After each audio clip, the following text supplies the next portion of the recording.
आज हम चर्चा करेंगे कि कर्म फल को कैसे काटा जाए। हर आदमी को जो जीवन मिला है ईश्वर की कृपा से पूर्व प्रारब्ध के बल पर ही मिला है। जिसके जैसा पूर्व प्रारब्ध होता है उसको वैसा जीवन मिल जाता है। तो मैं बताना चाहूंगी कि कर्म फल से कैसे, खराब कर्म फल से कैसे बचा जाए। तो बताना चाहती हूँ सभी दर्शकों को, एक छोटी सी घटना बताती हूँ। महाभारत का जब युद्ध हुआ था तो भीष्म पितामह 18 दिन तक शैया पे लेटे हुए थे, उनके प्राण नहीं जा रहे थे। तो वो 18 दिन का जो उनको पीड़ा मिली, शारीरिक कष्ट मिला, आखिर किस कर्म फल की वजह से मिला था। शास्त्रों में बताया गया है कि कई हजारों साल पहले जो भीष्म पितामह हैं, उन्होंने एक जंगल में जब वो शिकार कर रहे थे तो उन्होंने अपने तीर से शिकार कर रहे थे। उनको नहीं पता था कि वो सर्प है। एक तीर चलाया और सर्प जो उनके तीर से घायल हो गया और वो वृक्ष पर लटका रहा 18 दिन तक, उसके प्राण नहीं निकले। तो 18 दिन बाद उसके प्राण निकले, वो 18 दिन तक तड़पता रहा। तो उस कर्म फल जो हजारों साल पहले, तब तो भीष्म पितामह जी ने श्री कृष्ण से पूछा, भगवान श्री कृष्ण ने पूछा कि मैंने अपने जीवन में कोई पाप नहीं किया, मुझे इस कौन से पाप का कर्म फल भोगना पड़ा है। तो भगवान कृष्ण ने बताया कई साल पहले आपसे अज्ञातवश जो एक सर्प को आपने शिकार कर लिया था और वो सर्प 18 दिन तक तड़पता रहा। तो आपको उसी वजह से उस जो बाणों की जो बाण है वो उस सर्प के भीतर चले गए, वो 18 दिन तक घायल रहा और उसके 18 दिन में प्राण चले गए। तो उस कर्म फल का भोग भीष्म पितामह जी को भोगना पड़ा। जब इतने बड़े बड़े संत महात्मा उस युग के वो कर्म फल से नहीं बच पाए तो आम इंसान की तो बात ही क्या कर सकते हैं। तो हम किसी को नहीं पता कि हमारा कौन सा कर्म फल अच्छा है, किया है हमने, कौन सा नहीं किया है। तो सब इंसान अपने कर्म फल से अज्ञात होता है।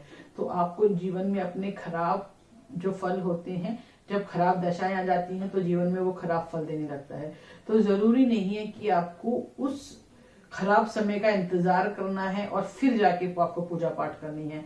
मैं तो अपने सभी दर्शकों को यही बताना चाहती हूँ कि अच्छे समय में अगर आप पूजा पाठ करते रहेंगे नियमित रूप से तो आपको अपने जीवन में खराब समय नहीं देखना पड़ेगा।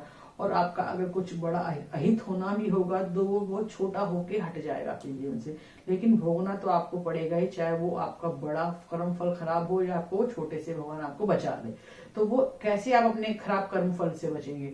नाम जप से, ईश्वर के नाम जप करने से, भजन करने से आपके जीवन में पूर्व जन्मों के जो अशुभ फल हैं उनका जो है अकाउंट बैलेंस कम होगा और आपका पुण्य उदय होता रहेगा। वो पाप कटते रहेंगे जब से। जब अगर आप जप नहीं करेंगे, खाली पूजा पाठ अगरबत्ती धूपबत्ती पाठ कर लिया, उससे जीवन नहीं बदलता है, ना ही बदल लेगा किसी का।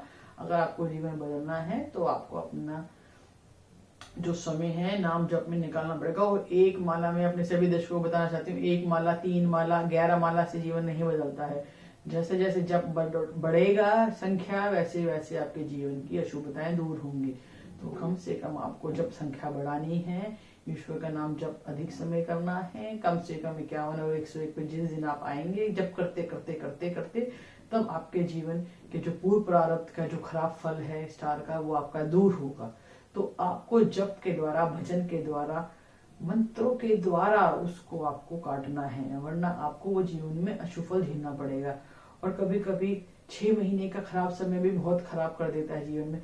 6 महीने का क्यों, कभी कभी 1 मिनट का, 1 घंटे का, 1 क्षण का भी खराब समय अगर जीवन में आ जाता है, वो भी बहुत बड़े संकटों को जीवन भर पैदा करा रखता है।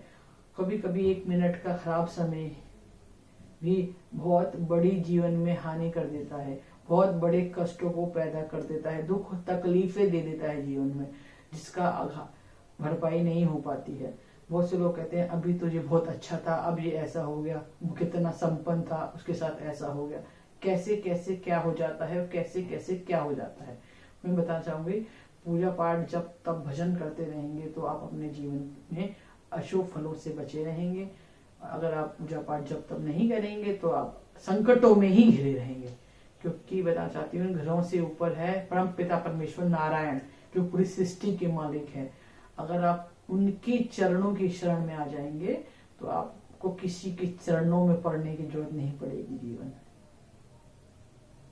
जैसा चाहेंगे वैसा होगा, कोई आपकी बात को नहीं काटेगा। अगर आपको भी प्रभावशाली, समृद्धवान, संपन्न बनना है तो अपने जीवन में से 2 घंटा 40 मिनट ईश्वर की भक्ति में दीजिए, नाम जप कीजिए, गुरु मंत्र का जप कीजिए, तब आपका जीवन बदलेगा और आपके पूर्व प्रारब्ध के जो अशुभ फल हैं वो आपके जप करने से कटेंगे, ताकि और आपके जीवन में कोई संकट नहीं आएगा। जय माता दी। अगर आप भी अपने जीवन में किसी भी समस्या से हैं परेशान तो मत हुई निराश, मैं करूंगी आपकी सभी समस्याओं का समाधान। मेरा एक गुरु मंत्र जो बदल सकता है आप सभी का जीवन। आप भी घर बैठे अपने जन्म कुंडली का विश्लेषण करवा सकते हैं और अपने जीवन की सभी समस्याओं से छुटकारा प्राप्त कर सकते हैं।